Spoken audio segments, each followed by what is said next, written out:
Howdy guys, it's me, Barker, blah blah blah, I don't care right now. I want to go over why this took so long to come out, because I'm not even sure when this is gonna come out.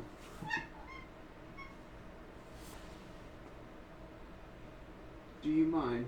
I'm not sure when this is coming out because when deciding back in, I think it was late July, what video series or like video I wanted to make, I had to choose between Barkor or this, and I chose Barkor because I felt like more people would enjoy it, and I still think that was the right decision.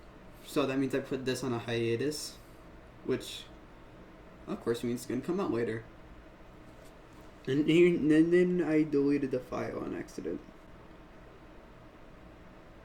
The Vegas file, it's gone. I have to redo everything. If you want a reference on how far I got, let me just look it up here. Scripts.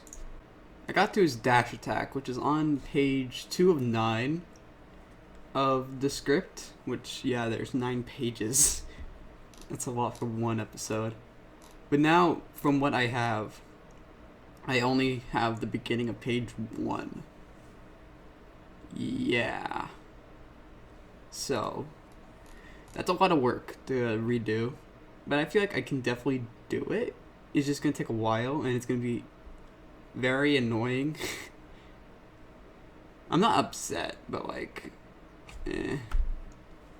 But yeah, this is still happening, so let's just join on in the video, and yeah, enjoy. Oh, shit.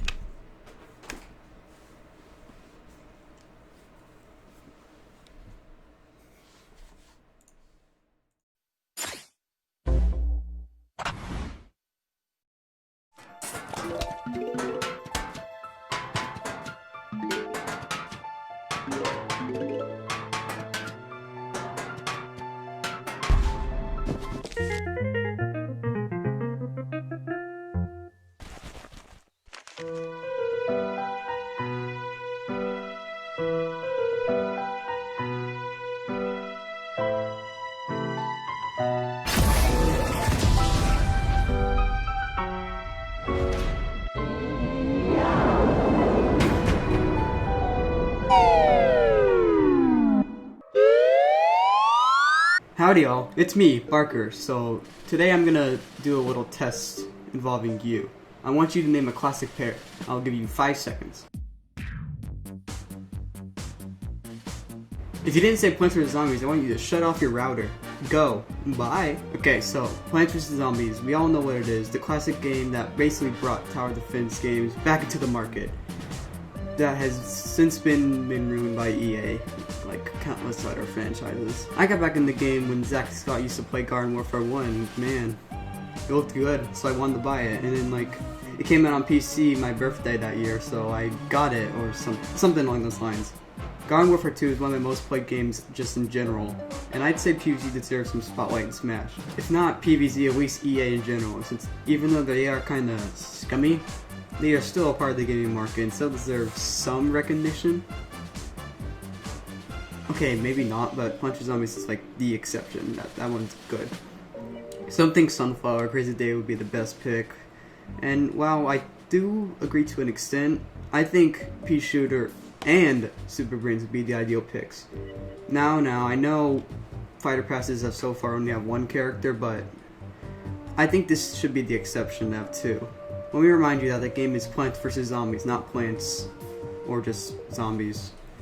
Both of them have a crucial part to the game, and in this concept, I'm going to highlight those in both defense for the Plants and Zombies for the offense.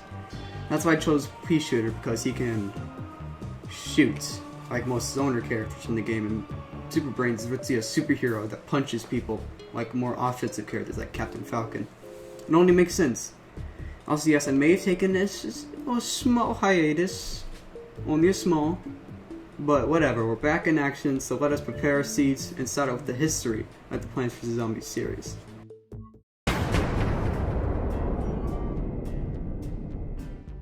So, Plants vs. Zombies created back in 2009 by the former independent game company Popcap. Its sense of humor and relatively simple enjoyable gameplay made the game a major success. The original PvZ eventually made its way to basically every single main gaming console at the time, including the DS, Xbox 360 probably, PC even, whatever. PvZ got a sequel named PvZ 2, It's About Time, that was focused around time travel in the year 2013. It wasn't focused around time travel in the year 2013, it came out in 2013. Anyways, around that same time, EA bought Popcap and eventually eliminated the company. Anyways, a PvZ shooter dubbed Plants vs. Zombies Garden Warfare released in 2014 and was definitely surprising for PvZ fans. Not much happened after that besides updates to Garden Warfare and PvZ 2, adding new plants and stuff to the game, shit like that. It wasn't until 2016 where a sequel to Garden Warfare came out named PvZ Garden Warfare 2. Really original. That game got updates, blah blah blah. It was still pay to win basically, blah blah blah. Fast forward today where we got PvZ 3 that got released to an overwhelming Holy Jesus. What is that? What the fuck is that? and Battle for Neighborville, which got leaked. Nice one. Anyways, it does look really good and can be a nice time every now and then. Anyways, I choose Peashooter and Super Brainz for the PvZ reps because of how iconic I think each of them are, and how good their potential for a moveset is. When designing these characters, I had their corresponding roles in mind: defense and offense. Because of this, Peashooter would be a zoning character and Super Brainz would be a rushdown offensive character. So I'm going to start with the non-attack stuff first for both of them. It's costumes, design stuff, stuff like that. I'll first talk about their alternate costumes. Peashooter and Super Brainz base thought to be their basic appearances, looking very similar to their PvZ 2 / Garden Warfare 2 / BFN appearance. Peashooter's second alt will give him his awesome Gatling hat that he uses when he gets plant food in PvZ 2. His third alt will be giving him a purple robe and hood, which is a reference to Green Shadow, a character from PvZ Heroes, which is a PvZ card game, surprisingly enough. This series went in some weird directions, let me tell you. His fourth alt will be the Fire P, fifth Ice / Frozen P, whatever you want to call it. Fifth, the Sweet P from PvZ Adventures and Heroes. Sixth, the Rock P from Garden Warfare 2. And seventh would be the Peashooter, a forgotten plant from Plants vs. Zombies Adventures. Most of Super Brainz alts would just be based on the character variant of Garden Warfare 2, which isn't bad, but made this very easy to make. His base alt would be the normal variant, with the other 5 being the other variants. His second alt would be Electro Brainz, third Cosmic Brainz, fourth Toxic Brainz, and fifth Proddy Brainz. Oh, and 6 would be Breakfast Brainz, but eh. The other 2 would be Super Brainz outfits from Battle for Neighborville. I think the costume names are Crimson Fisticuffs and Insecto Brainz respectively, which would fit really well as the last 2 alts. Each alt would have the same hitboxes and hurt boxes and all that kind of gibberish. Now, we all know Peashooter is with you a plant. Because of this, he would be pretty light.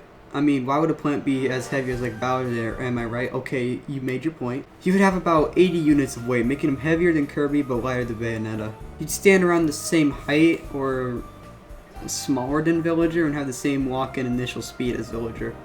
His dash wouldn't be anything special, but his sprint ability from Battle for Neighborville would make his dash okay, nothing too crazy. Even though Peashooter would be rather light, Super Brainz would be heavy, having about 104 units of weight, which is as heavy as Yoshi for context, and would be around the size of Link. His walk would be kinda but his dash would be about average, doing this awesome animation of running.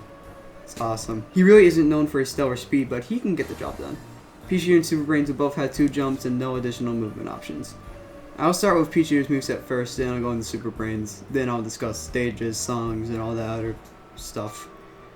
Also, update for future episodes in this series, including this one. If an element or move from a game comes within a certain game in that series, the game will be listed in the bottom right. Anyways, onward with Peashooter's moveset, starting with his normal attacks and grabs.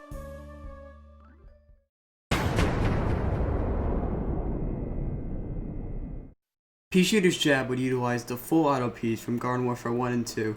These Ps basically act the same as Mega Man's pellets, and are great for stopping approaches. Hold down the A button, you'll be able to move around and jump while firing these things. Well, at least until you get hit or stop holding down the A button. His F-tilt utilizes the P cannon, the one the playable Peashooter uses, not the spawnable ones. These Ps are pretty strong, but can only be fired once every second or so. Same rule applies here, hold down the A button, be able to move around and jump, blah blah blah, until you get hit, or stop holding down the A button, blah blah blah. His up tilt will be a rising head bash, similar to Incineroar's back body drop. The move would start in front of Peashooter, then go upwards. His down tilt will be a skull bash. It's similar to Charizard's down tilt, but it's way weaker but way faster. His dash attack would make a lawnmower appear in Peashooter's hands? Pods? Peas? Anyways, a lawnmower will appear in Peashooter's hands and you can start driving forward with it, doing multi-hit damage. This is a reference to how lawnmowers are represented in PvZ 1 and 2. It's a nice multi-hit attack that has a finisher at the end. And it also goes a nice distance. The F Smash will make Peashooter transform into the Pea Pod when it's powered up by plant food. You know, this thing. Did you forget about it? I didn't. Anyways, he would be able to shoot a giant pea forward. This attack would act a lot like Mega Man's forward smash, in that the longer you charge it, the farther it will go. The up smash I came up with is kind of obscure. Peashooter would start spinning his root upwards for a multi-hit smash attack, kind of like Bowser Jr.'s up smash. While this isn't an attack Peashooter can do in any of the games, a gesture in Battle for Neighborville called Inverted P has this exact animation play out, so I thought it'd be funny to make just his up smash because of how random it is. And because I have no other ideas. I mean, Peashooter's down smash would turn him into the split P and shoot in both directions. The P behind Peashooter would travel a bit farther than the one in the front of Peashooter. This is a reference to the split P plant in Plants vs. Zombies 2, which does exactly this. His Nair would be a spinning pod smack thing, looking very similar and acting very similar to Ness's Nair. Peashooter would also shoot the same piece from his jab, but wouldn't cause people to flinch. It would be a good out of shield option, so it would be good if people are on top of you or something. His forward air, back air, up air, and down air all shoot the same piece from his F tilt, while sending him in the opposite direction of the attack he used. For example, if you use forward air, he would go backwards a bit. If you use back air, he would go forwards a bit. You would only be able to move after the first shot until you land on the ground again. However, these attacks would be Peashooter's bread and butter, just like Villager's forward air and back airs. Oh, and his down air would spike at the initial hit, because why not? Anyways, his grab would use his itsy bitsy little pea pods, so it wouldn't be the best range-wise. However, it would be quite quick. His pummel would be him shooting the same P's that his jab shoots, the full auto P's. His F throw would make Peashooter bring the opponent up to his snout? Cannon? And then this weird thing from Agent P will grow out and stab the enemy away. His back throw will make him grow a stinger, throw the opponent behind him and sting him with it. This is a reference to the Peashooter, an often forgotten and obscure plant from Plants vs. Zombies heroes. His up throw would make the Peashooter wear some goggles, a scarf, and a propeller. He would then throw the opponents upwards into said propeller and spin it, launching them with a multi-hit attack. This is a reference to Sky Shooter's activation animation from Plants vs. Zombies heroes. His down smash will make Peashooter shove the opponent into the ground and jump on them with his roots. This throw would send the opponent quite well to the ground, making it the go-to combo throw, if for some reason you want to try comboing with this character. I wouldn't recommend doing close range combat with this character though. All you would be able to get off of this combo throw is just like down throwing the Nair probably, or down throwing the up tilt at lower percentages.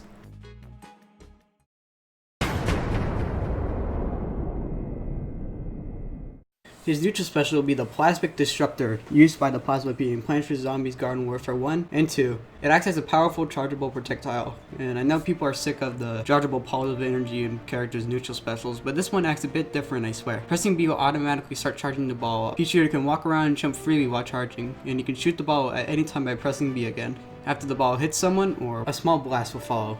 This explosion won't be too powerful, but may be used. This explosion wouldn't be too powerful, but may be useful in free-for-alls or doubles.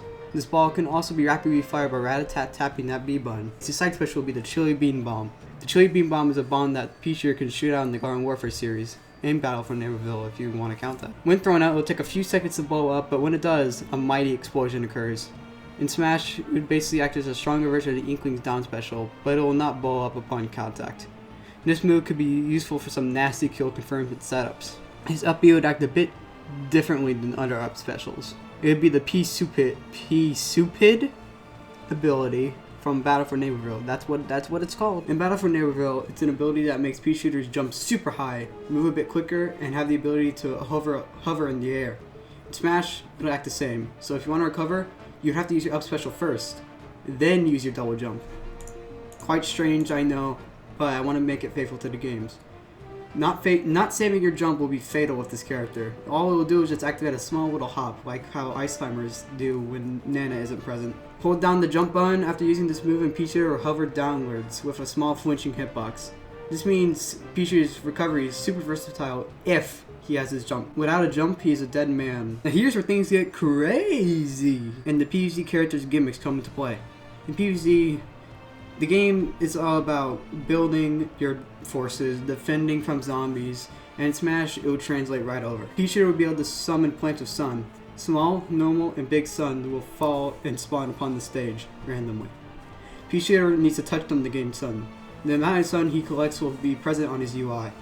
Right here. Whenever I discuss the plants he could summon, their cost, and all that jazz will be listed in the bottom right. Speaking of plants he could summon, there are 8 in total. These plants are the pea cannon, a very standard plant that shoots a pea every few moments. This plant is rather basic but doesn't have any glaring weaknesses. This is the go-to plant for many. Sunflower, plant that distributes additional sun. This plant is crucial to have as it will give you more sun to reduce more plants, which means more death. Walnut, a plant that is basically a sturdy shield. This plant isn't needed but can help defend yourself or keep yourself at a distance if you need to. Very good to run away and hide behind. Fire cannon, a pumped up, steamier version of the regular pea cannon. Even though it's strong, it does cost more sun to spawn.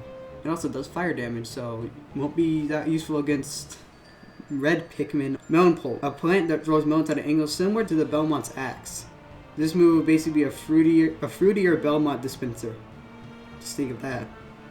Think of that in your Smash Brothers. Chomper, a plant that does very heavy melee damage but lacks in the range department. He can use the Slobber Shot, a ranged weapon in Battle for Neighborville, but it only does small flinching damage and doesn't really go out that far. It also makes the opponent a bit slower, so that's something. Fume Shroom, a plant that does no knockback but does a lot of damage and shield damage. This plant does very well on combined with grass and shield bricks. Coconut Cannon, a plant that shoots one very powerful coconut at a time. Once he shoots a coconut, he will be on cooldown before he can fire again. These plants are essential to Peashooter's character and would help him immensely in battle. These plants could be killed though, so it's important to protect them. And last but not least, his final smash, the Pea Gatling Army. Peashooter will fire down a dark beam bomb from Garden Warfare 2, where it will explode in 2 seconds.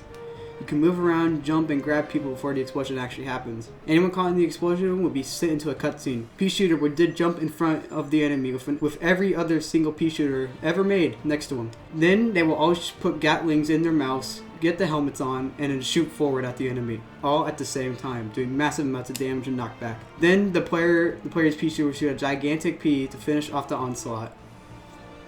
Just kidding. After the gigantic P would happen, a sombrero beam bomb will be thrown down as well to really blast away the opponent. This final smash will be crazy looking, has good range, and can obviously kill. And that does it for his attacks. Now it's time for the stuff that isn't as interesting. His up taunt would be the Rad Beans taunt from Garden Warfare 2, where he would do a flip in the air. His side B would be the Cha-Cha Slide taunt from Garden Warfare 2, where he just does this. Just this. You know how it would be. His down taunt would be Peashooter doing the Dirt Sucker taunt from Garden Warfare 2, where he would do that. Don't show your parents. His first victory animation would be him wearing the Gatling P hat while walking around. He would then spin around with the hat disappearing and then do a salute. This comes from Battle for Neighborville, where you hover over Peashooter's character icon, the what's it called? Character changing booth? I think that's what it's called. I'm too lazy to look it up. His second animation will be him throwing a golden sunflower trophy in the air and then striking a pose with it. Trophies can be found in the original Plants vs. Zombies by doing certain challenges. This will be very similar to one of Banjo's victory animations where he gets the jiggy and does the His third animation will be him dropping from the sky, ending off of a pose. This animation will be very similar to Green Shadow's entrance animation from PvC Heroes. His victory team will be the level complete jingle from the original Plants vs. Zombies, you know the one. His boxing retitle will be 2009's Zombie Vanquisher. This references how the original PvZ came out in 2009, if you don't remember. And how in Garden Warfare you don't get killed, you get vanquished, because E10+. Peashooter could either have one of these entrance animations. One where the card just comes on down, you know, from the original PvZ, and it places and activates. Or one where he jumps out the booth all Garden Warfare 2 style. I prefer the first one, but that doesn't mean no one else can have the second one, Super Brainz. Splash line for both of them would be Rise Up, because it's really hard to make a splash line that would fit for 2 separate characters. But I guess you could also use Show Their Roots, Grow Up, Select their seeds. That's a good one. I like select their seeds. But for now, I just use rise up. Anyways, now since we're done with Peashooter, we'll go on to Mr. Purple Superman Bizarro looking guy over here.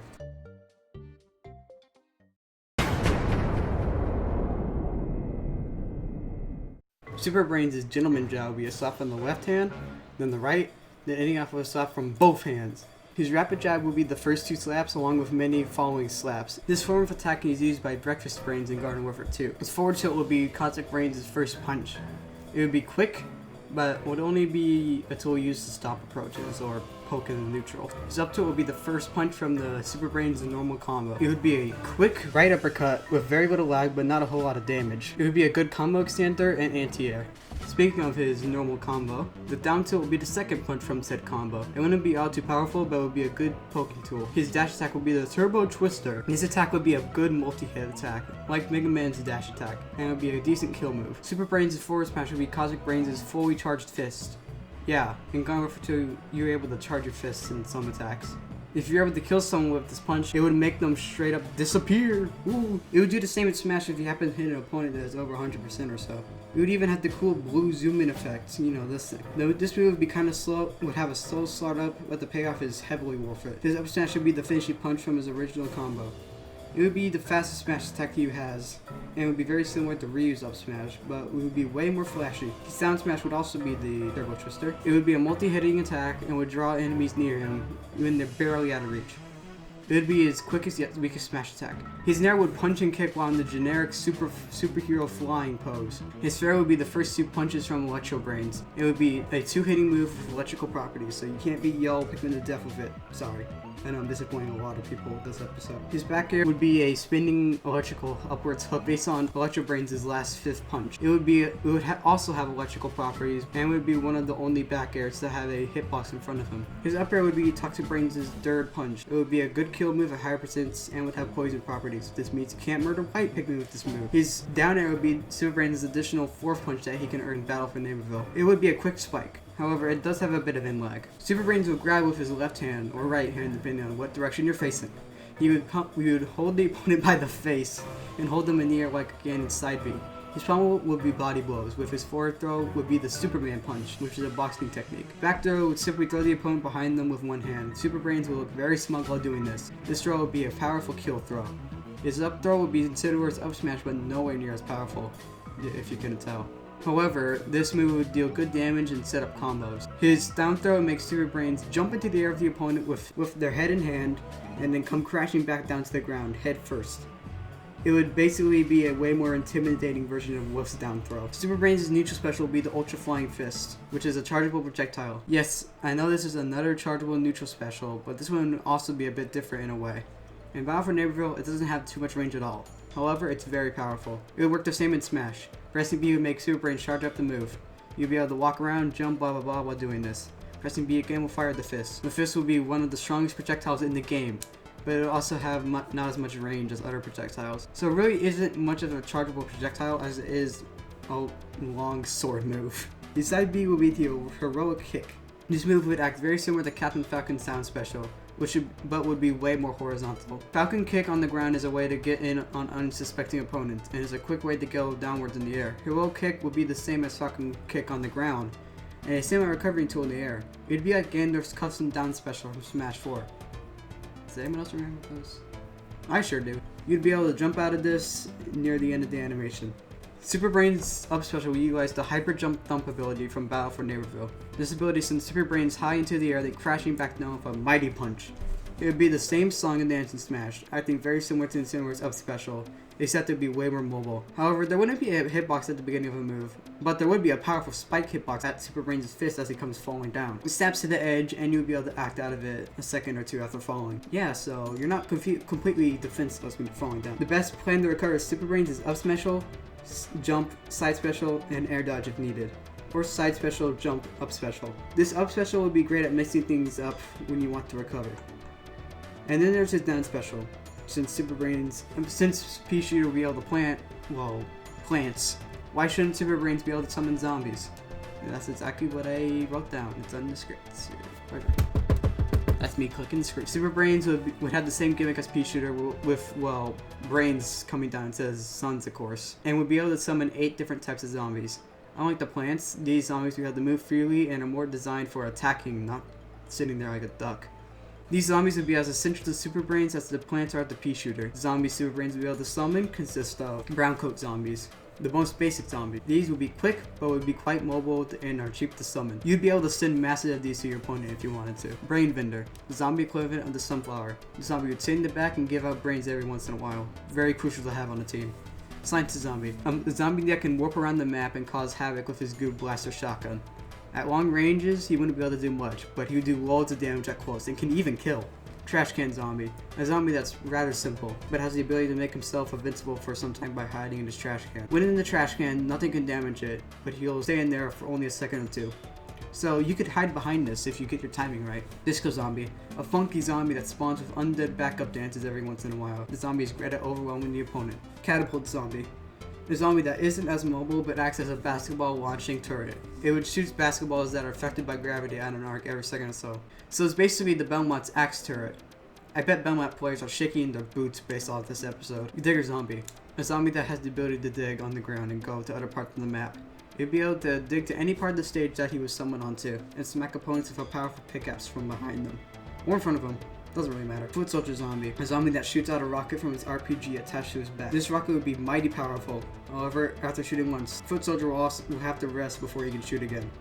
Although he does have a melee attack that he can use to defend himself, but it's not very good. He can also shoot with his Z1 Assault Blaster for small flinching damage. And now for Super Brainz' final smash. Heroic Beam and Super Ultra Ball. Super Brainz would jump into the foreground, fist pointing at the stage. He would then be able to fire his Heroic Beam for about 3 times before he has to switch over to his Super Ultra Ball. His Super Ultra Ball will take a second to launch out, but once it does mighty damage. Now, that's not saying his Heroic Beam doesn't do mighty damage as well, but nearly not as well. Both of these are really good kill moves, and basically act the same as Zero Suit's old Final Smash from Smash 4. Super Brainz could also be one of the only characters to have a unique shield. He used his Alpha Beta shield from Battle for Neighborville. Instead of the shield shrinking, it would start cracking over time. When there are too many cracks, the shield breaks. It acts as a normal shield, but you can't be shield poked. It's very much like Yoshi's shield in that matter. Now for the less important stuff. His up taunt would be the Flex of Fortitude. I'm not sorry to say that where I'll put it on screen. Would be the Flex of Fortitude gesture where he flexes his muscles. Big surprise. His side taunt would be the Can You Hear It gesture where he puts his hands next to his ears and calls out. He basically wants the crowd to cheer. His down taunt would be the Thoughtful Nod gesture where he just wags his finger. Imagine someone uses this taunt while in a tournament. I think that would be pretty funny. His first victory animation would be the one where he would hover over Super Brainz in Battle for Neighborville. Even with the part where he punches himself in the face. Silly zombie, you're not the opponent. His second animation would have Crazy Dave's house in the scene, with the lawn and lawnmower present. Super Brainz would fly up to the house and fire a fist at the lawnmower.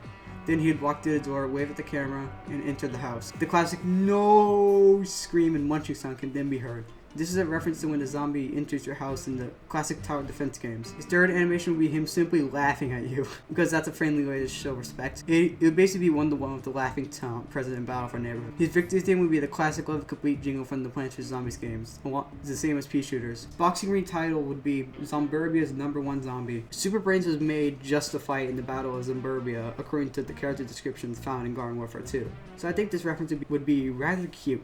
Zomburbia is suburbia, but captured by zombies, by the way, if you weren't aware. It was the setting for Garden Warfare 2.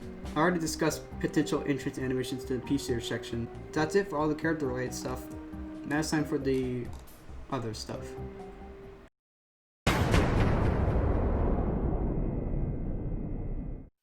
The home stage for these two fighters would be Suburbia. Suburbia is the location which most of the PvZ games take place, I think. I don't think it's actually known. Anyways, the stage will be a transforming stage where Crazy Dave's RV named Penny will swoop in and take the fighters to different parts of Suburbia. When the match starts, the fighters will be in the backyard from Plants vs. Zombies 1. They will be hovering right over the action where a full game of PvZ is going on. After some time, Penny will take the fighters through a portal that takes them to the backyard battleground from Plants vs. Zombies Garden Warfare 2, specifically the plant side of the battlefield.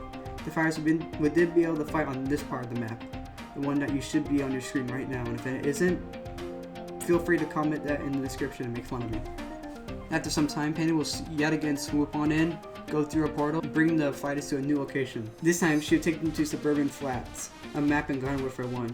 This part of the stage would let the fighters fight on some tall houses while shootouts between plants and zombies are visible in the background. After Suburban Flats, Penny would take the fighters to Walnut Hills, another map from Garden Warfare. Fighters will be able to fire atop Crazy Dave's mansion while plants and zombies can be heard duking it out in the background.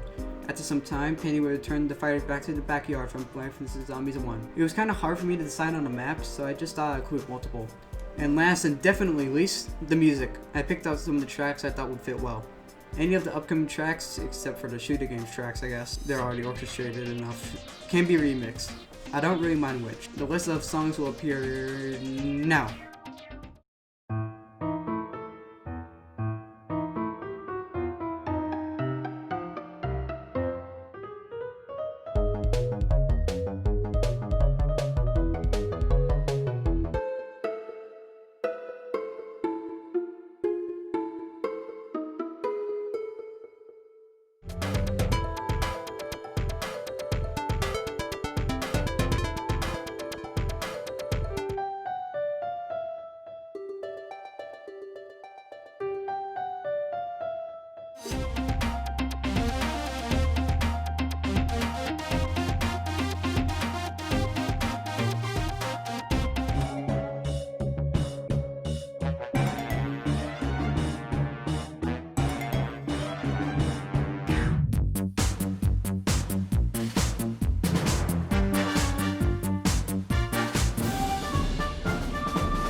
And that's it for this episode of Challenge Back Concepts. Did you like this episode? If so, make sure to subscribe and like the video or comment, share, whatever.